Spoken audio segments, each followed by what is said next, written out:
on 26 September 1907. Everyone knows it. In the city of Bern, it's the same as in all other cities. 1 year before the end, schools close their doors. Why learn for the future with so brief a future? Delighted, children play hide and seek in the arcade, skip stones on the river, squander their coins on peppermint and licorice. Their parents let them do what they wish.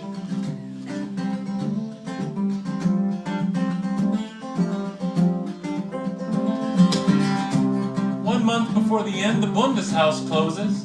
Likewise, the Federal Telegraph, the watch factory, the mill. What need is there for commerce and industry? At the outdoor cafes, people sit and sip coffee and talk easily of their lives.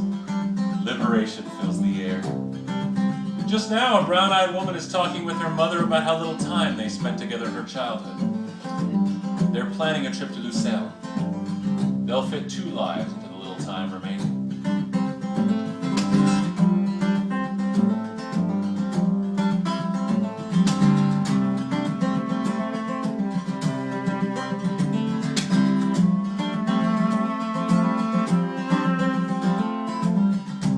Bakery on Marktgasse, the thick-fingered baker puts dough in the oven and he sings. These days people are polite and pay promptly. Money is losing its value. People talk easily of listening to their children's stories, taking walks in the mid-afternoons, or doing nothing at all. They don't seem to mind that the world will soon end because everyone shares the same fate. A world with 1 month is a world of equality.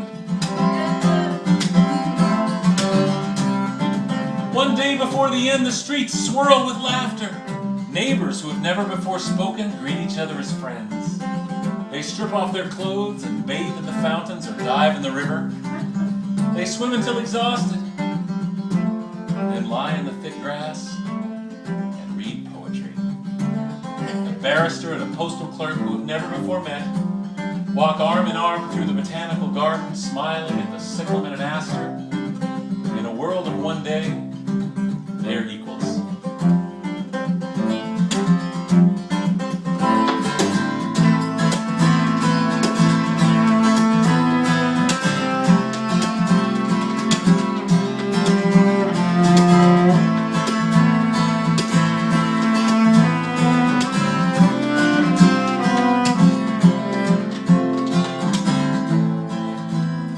In the shadows of a side street, a man and woman lean against a wall, drinking beer and eating smoked beef.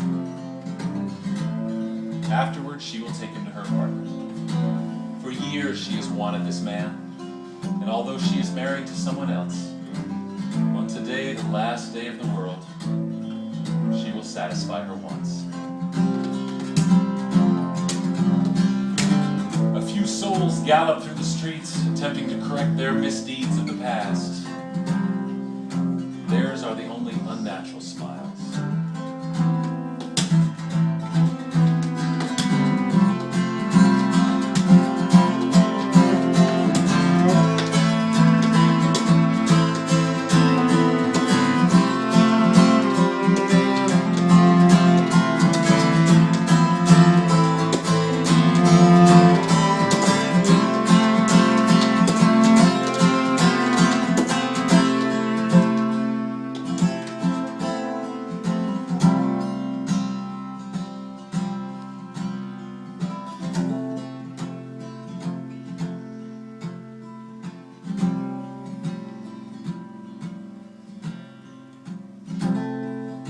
In the last minutes of the world, everyone gathers on the grounds of the Kunstmuseum.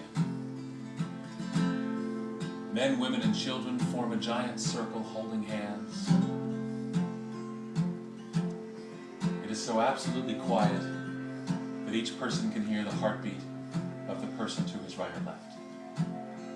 This is the last minute of the world.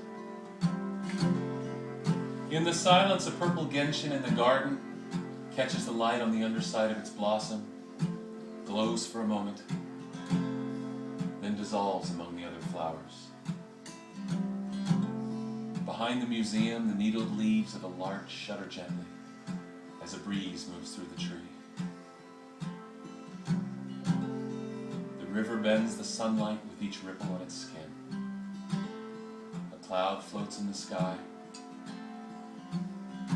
A sparrow flutters.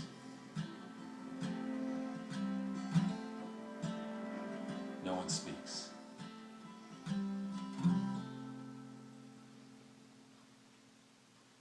In the last seconds, it is as if everyone has leaped off Topaz Peak holding hands.